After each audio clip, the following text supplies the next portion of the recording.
Wonderful. అచ్చ నాలాగే ఉండే అమ్మాయి హత్య చేసి పరారైందని పోలీసులు చెప్తే నమ్మలేదు. వెల్, వాళ్ళు వెతుకుతున్న సారికవి నువ్వేనన్నమాట. హత్య ఏమిటి, పారిపోవడం ఏంటి? నేను శిరీషను బామ్మ.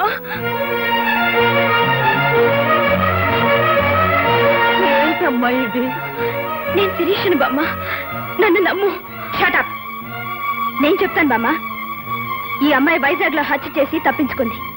అచ్చ నాలాగే ఉండటంతో పోలీసులకు అనుమానం వచ్చి 10 రోజుల క్రితం మన ఆఫీస్కి వచ్చి నన్ను జాగ్రత్తగా ఉండమని చెప్పెళ్ళారు. బామ్మ, ఇదేదో కుట్ర. ఒక్కసారి నన్ను జాగ్రత్తగా చూడు. నేను బామ్మ, చిన్నప్పటి నుంచి నన్ను ఎత్తుకుని పెంచావు. నువ్వు నన్ను గుర్తుపట్టలేకపోతున్నావా? ఎత్తుకుని పెంచింది నిన్ను కాదు, నన్ను. బామ్మ, ఈ మాయలాడి మాటలకు మోసపోకు. తాను చేసిన హత్య నా మీద మోపి ఉరికం ఎక్కించాలని చూస్తోంది. నమ్మకు బామ్మ. కాదు బామ్మ, దీని మాటలు నమ్మకు. ఒక్కసారి సరిగ్గా చూడు బామ్మ. ఇదెవరో మనల్ని మోసం చేయడానికి వచ్చింది.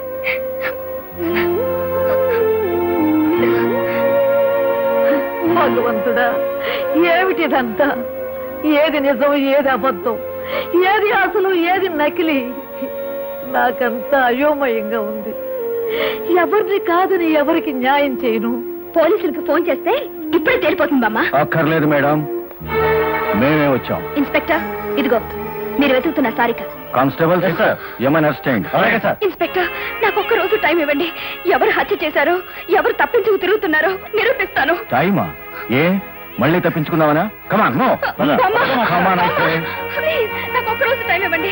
నేనే నిరూపించుకుంటాను. ప్రొసీడ్.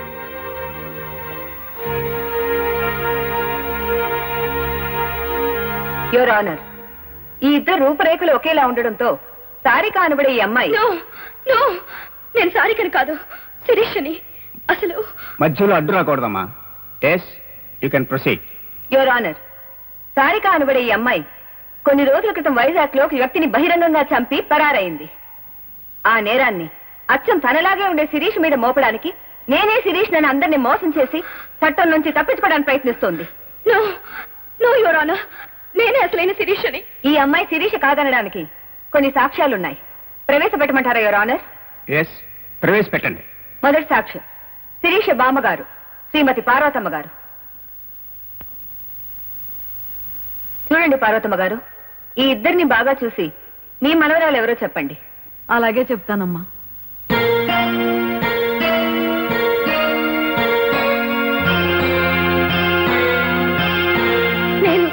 నేనే బామ్మ.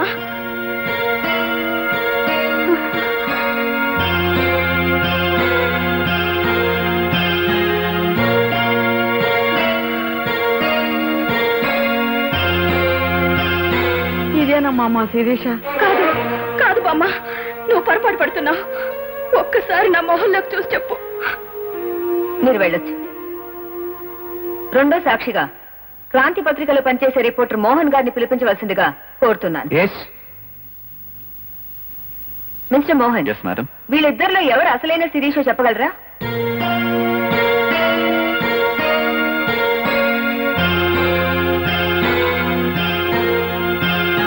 మోహన్. సందేహం లేదు, ఏడు శిరీష. That's all. మీరు వెళ్ళొచ్చు.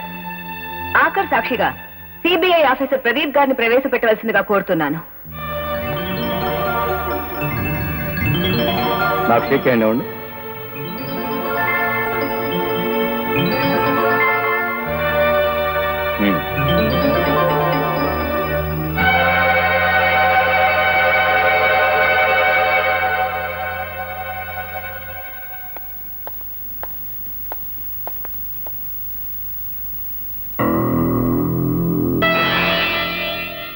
ఏమే శిరీష? ఈమె నిస్సందేహంగా హంతకురాలు సారికేనని రుజువు అయిపోయింది. నో యువర్ ఆనర్, ఇదంతా అహోబలరావు కావాలని పనిని కుట్ర. నా స్థానంలో ఆమెను ఉంచి ఆడుతున్న నాటకం. నన్ను నమ్మండి. అహోబలరావు గారికి మీ మీద కుట్ర పనవలసిన అవసరం ఏమిటి? అతని రహస్యాలన్నీ బట్టబయలు చేశానన్న ద్వేషంతో చేసిన పని ఇది. ఆల్ రైట్, మీరు చెప్పిందే నిజం అనుకుందాం. ఆమెను మీ స్థానంలో ఉంచితే అప్పుడు ఆ 15 రోజులు మీరెక్కడ ఉన్నారు? ఆ 15 రోజులు నేను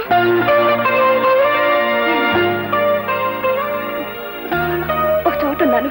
ఎక్కడ? అది నేను చెప్పండి, ఎక్కడున్నారు, ఎందుకున్నారు? చెప్పలేరు, ఎందుకంటే మీరు శిరీష కాదు కాబట్టి. ఎన్ని రకాలుగా ఆలోచించినా ఈ గొడవతో అహోబలరావు గారికి ఎటువంటి సంబంధం లేదు. ఈ 15 రోజులుగా పోలీస్ కళ్ళలో కారం కొట్టి తిరుగుతూ పోలీసుల కంటపడగానే తప్పించుకోపోయి కార్ యాక్సిడెంట్ కి గురైన సారిక మీరే. నేను తప్పించుకోలేదు, కారు బ్రేకులు పనిచేయలేదు. దబాయించకండి మీ సారిక. మీరు నడిపిన కారు అప్పటికి 20 రోజుల క్రితం వైజాగ్ లో దొంగిలించబడ్డ కారు. అంటే ఆ కారులోనే మీరు అక్కడి నుంచి ఇక్కడికి వచ్చారన్నమాట. యువర్ ఆనర్, నిస్సందేహంగా ఈ అమ్మాయి సారికని రుజువైంది కనుక ఆమె చేసిన నేరానికి తగిన శిక్ష విధించాల్సిందిగా కోర్టు వారిని కోరుతున్నాను. నేను చెప్పేది నమ్మండి. నేను చెప్పేది నమ్మండి.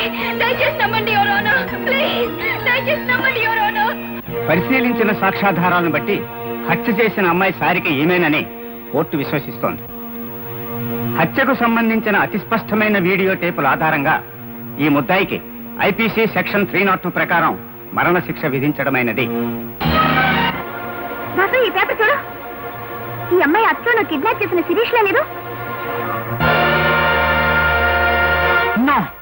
డబ్బు కోసం ఇంతవరకు ఎవరికైనా బాధ కలిగించుండొచ్చు, కష్టం కలిగించుండొచ్చు. కానీ నా వల్ల ఏ పాపం ఎరగని ఓ ఆడపిల్ల ఊరికమ్మలక్కటం నేను భరించలేను. దీనికి కారణమైన అహోబలరావుని ముక్కలు ముక్కలుగా నరికైనా సరే నేను నిన్ను రక్షిస్తాను. చెప్పు, నువ్వే నేను నిరూపించుకునే సాక్ష్యాలు. చెప్పను. శిరీష? అవును, నేను చెప్పను. ఎందుకని చెప్పవు? ఎందుకు చెప్పాలో తెలియక. నువ్వు బ్రతకడం కోసం చెప్పాలి. ఎందుకోసం బ్రతకాలి? ఎవరి కోసం బ్రతకాలి? నీ కోసం బ్రతకాలి, నీ వాళ్ళ కోసం బ్రతకాలి. ఎవరు నా వాళ్ళు?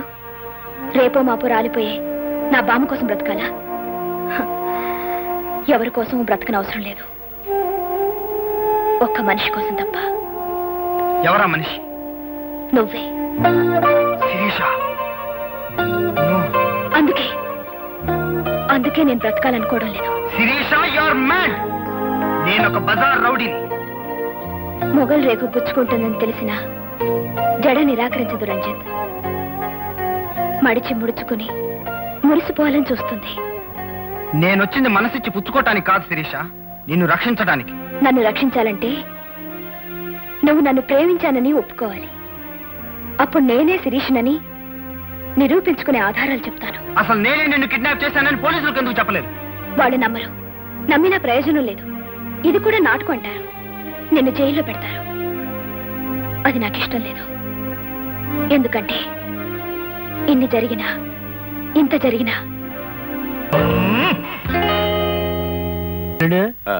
నాకు చిన్న అనుమానం, అడగనా? అడుగు. ఒకవేళ చివరి నిమిషంలో నిజం తెలిసిపోయి ఆ శిరీష్ను వదిలేసి పోలీసులు నిన్నే కొల్లబడిచి ఉరిదీస్తే? అలా జరిగితే ముందు నిన్ను దొరికి ఆ తర్వాత నేను ఉరికమ్మ ఎక్కుతాను. ఈ అహోబలరావు పథకం అంటే కంచుకోట. దాన్ని ఎవరూ భేదించలేరు, ఎవరు పడగొట్టలేరు. పొరపాటు పడుతున్నావు అహోబలరావు. నువ్వా? ఎంత కంచుకోటైనా ఫిరంగి గుండెకి ముక్కలైపోతుంది తెలుసా? నేను పిలవకుండా ఎందుకు వచ్చావు? నాకు చెప్పకుండా, నాకు తెలియకుండా నా చేత నువ్వు చేయించిన తప్పు సరిదిద్దుకోటానికి. అంటే ఏమిటి ఉద్దేశం? ఒక అమ్మాయిని దాచి ఉంచమంటే సరేనన్నాను గాని ఆ అమ్మాయిని ఉరికమ్మ వేకిస్తానంటే సహించలేను. రంజిత్, నీకు డబ్బిచ్చాను, నువ్వు నాకు కావలసిన పని చేశావు. That's all. మిగతా విషయాలు నీకు అనవసరం. అహోబలరావు, నీకు ఆ రోజే చెప్పాను, డబ్బిస్తే పని చేస్తాను గాని నీచమైన పనులు చేయనని.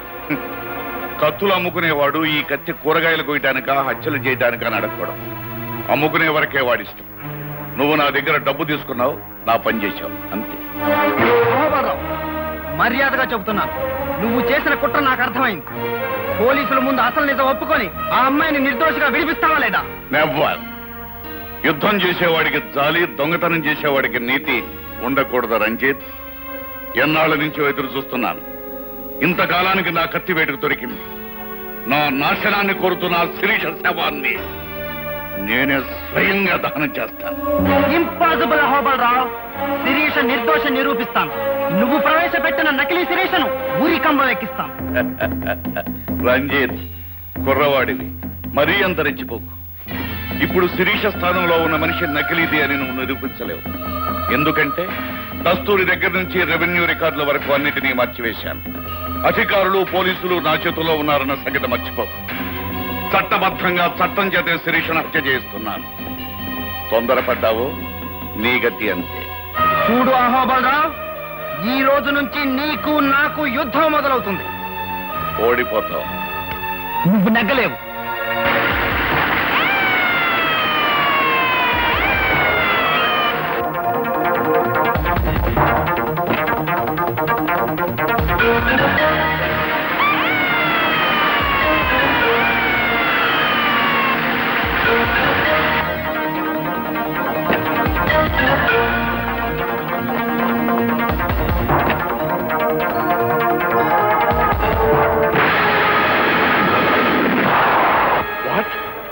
మన డిస్టిలరీ ఫ్యాక్టరీ పునాదులతో సహా పేలిపోయిందా? ఎందుకు జరిగిందలా? నేను బాంబు పెట్టాను కనుక. నేను అనుకున్నాను మా అల్లుడికి నువ్వే కరెక్ట్ అయిన మొగుడు అని. రంజిత్, ఎందుకు చేశావు ఈ పని? నేనెందుకు చేస్తానో నీకు తెలియదా అహోబలరావు? కిరాయికి చేశాను. వీడు చాక్లెట్ ఇస్తాన్నాడు. ఏం చాక్లెట్ అది? 5 స్టార్ ఇచ్చాడు, చేశాను. ఈ అహోబలరావు అంటే అంత తేలిగ్గా ఉందా? నేను తలుచుకుంటే. ఎవరో తలుచుకున్నట్టున్నారు. ముందా ఫోన్ స్పీకింగ్. ఏమిటి? షుగర్ ఫ్యాక్టరీ గోడౌన్ బాంబు పేలి ముక్కలైపోయింది, అంతేనా? శభాష్ బాబు, సెంటర్ చూస్తాను నువ్వు. ఈ పని ఎందుకు చేశావు? వీడు బ్రిటానియా బిస్కెట్ ప్యాకెట్ ఇచ్చాడు, చేశాను. ఎరా అంతేనా? అవును. మళ్ళీ ఎవరో తలుచుకుంటున్నారు. మాట్లాడు. మా బాస్ కి ఒక మధ్యలో ఫుల్ బాటిల్ కొనిచ్చాను. ఎందుకని అడగవే? ఎందుకు బాబు? నీ పింగాణి పిడతల ఫ్యాక్టరీని పేల్చడానికి. ఆ ఫోన్ అదే ఉంటుంది. అమ్మ నాయన, నా పిడతల ఫ్యాక్టరీ ఏమైపోయింది?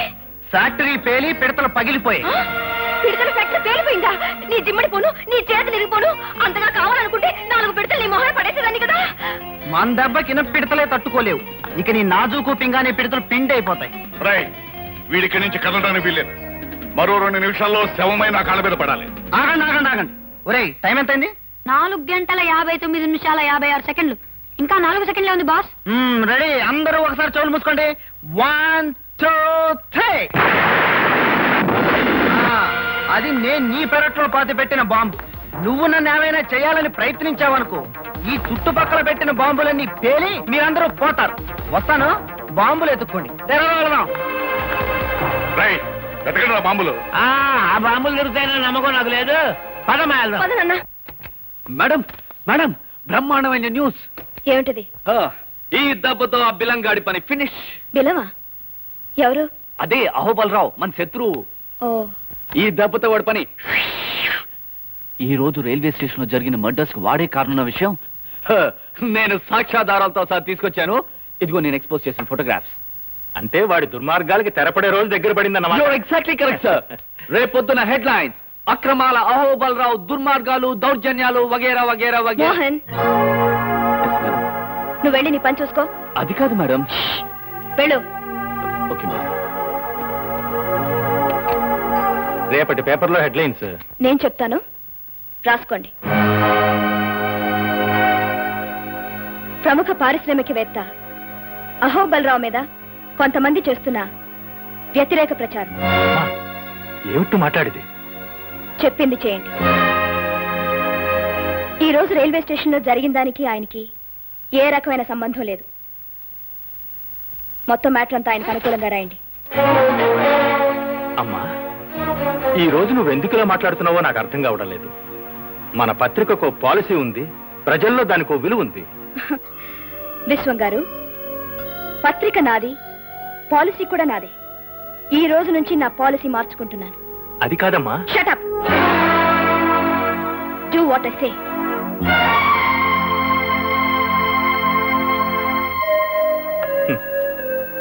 చాలా సంతోషంగా ఉందమ్మా. మీ నాన్నగారు నేను స్వాతంత్ర్య పోరాటంలో లాఠీ దెబ్బలు తిన్నప్పటికంటే ఎంతో ఆనందంగా ఉంది. ఎన్నో ఒడిదుడుకులకు ఓర్చుకొని మన పత్రికను దేశం గర్వించే స్థాయికి తీసుకురావాలని మేం పడిన కష్టాలన్నిటికంటే నువ్విప్పుడు అన్నావే షటప్ అని, ఆ మాటకి ఎంతో ఆనందంగా ఉంది తల్లి. I'm sorry. వద్దమ్మా, అలాంటి మాటలు మాట్లాడకు. అన్న మాటకు కట్టుబడి ఉండడం, కట్టుబడ్డ పాలసీకి అంటి పెట్టుకుని ఉండడం నా పాలసీ. ఇవాళ నా పాలసీ మార్చుకుని ఈ పేపర్లో పనిచేయలేను. నిజాన్ని నిర్భయంగా చెప్పలేనప్పుడు పెన్ను విరిచి బయట పారేయన్నాడు నా ప్రాణమిత్రుడు ఆనందరావు.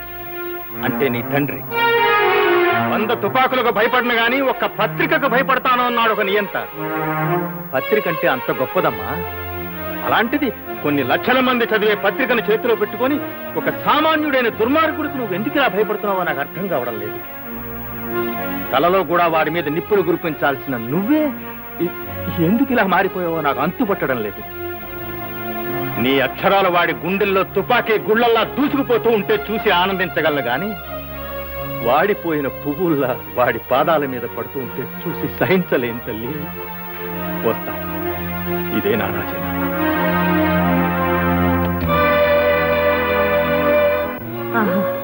అయితే అది ఖచ్చితంగా నా మనవరాలు కాదు. జైల్లో ఉరికమ్ము ఎక్కబోతున్న అమాయకురాలే నా అసలైన మనవరాలు. అవును బామ్మ, ఆ నవ్వు శిరీషది కాదు, ఆ నడక శిరీషది కాదు, ఆ నడత శిరీషది కాదు, ఆ గుణం శిరీషది కాదు. మీరు చెప్పేది నిజమైతే మనం ముందుగా కలుసుకోవాల్సింది జైల్లో ఉన్న అసలు శిరీషని. అవును బాబు. అవునమ్మా, పదండి. పదండి. అవును బామ్మ, నేనే శిరీష్నని ఆ రోజు నేనెంత చెప్పినా నువ్వు వినిపించుకోలేదు. ఇదంతా నా కర్మమ్మా, నా కర్మ. నీలో ఏదో మార్పు వచ్చిందనుకున్నానే కానీ నీ రూపంలో ఆ రాక్షసి నా ఇంట్లో చేరి నిన్నే తన పొట్టను పెట్టుకుంటుంది అనుకోలేదమ్మా. నేను కూడా పొరపాటు పడ్డానమ్మా. చిన్నప్పటి నుంచి నా చేతుల్లో పెరిగిన శిరీష నా మీదే నోరు జారిందని ఆవేశపడ్డానే తప్ప ఒక్క క్షణం ఆలోచించుంటే ఆ నకిలీ మనిషి అప్పుడే దొరికిపోయి ఉండేది. జరిగిందేదో జరిగిపోయింది. ఇప్పుడు మనకు కావలసింది పశ్చాత్తాపం కాదు, నా మనవరాల్ని ఉరికంబం నుంచి తప్పించాలి మాస్టారు, తప్పించాలి. మనందరం వెళ్ళి విషయం కోర్టులో చెప్తే నమ్మరు మోహన్. ఒకసారి నేను కాదని చెప్పిన మీరే మళ్ళీ అవునని సాక్ష్యం చెప్తే కోర్టు నమ్మదు. మరి నిన్ను విడిపించుకునే మార్గం ఏమిటో చెప్పమ్మా. నేను చెప్తాను. ఎవరు బాబు నువ్వు? శిరీష ఈ పరిస్థితిలో ఉండటానికి ముఖ్య కారకుడినైన ఓ దుర్మార్గుణ్ణి. రంజిత్, నాతో రండి, ఏం చేయాలో చెప్తాను. రండమ్మా. అందరికీ నా నమస్కారం. ఓటున్న ప్రజలకు 2 నమస్కారాలు. ఈ రోజు చాలా గొప్ప రోజు. ఎందుకంటే ప్రపంచంలో 2 అగ్రరాజ్యాల్లాగా ఇప్పటి వరకు ఒకరి మీద ఒకరు బుసలు కొట్టుకుంటున్న క్రాంతి పత్రిక, శ్రీ అహోబలరావు గారు తమ తమ పాలసీలను మార్చుకుని క్రాంతి పత్రికను అమ్మివేయటానికి కుమారి శిరీష గారు, కొనటానికి శ్రీ అహోబలరావు గారు సిద్ధపడటం చాలా సంతోషకరమైన విషయం. అంతకంటే సంతోషకరమైన విషయం ఏమిటంటే ఇలాంటి విషయాలన్నీ గుట్టుచప్పుడు కాకుండా అందరూ జరుపుకునే పని. కానీ వారు పెద్ద మనసుతో మనందరినీ ఆహ్వానించి మన సమక్షంలో ఈ వేడుక జరుపుకోవాలనుకోవటం చాలా సంతోషకరమైన విషయం. దుర్ముహూర్తం వచ్చే వేళైంది. లాంఛనాలు పూర్తి చేసుకోమని కోరుతూ మీ అందరి దగ్గర సెలవు తీసుకుంటున్నాను.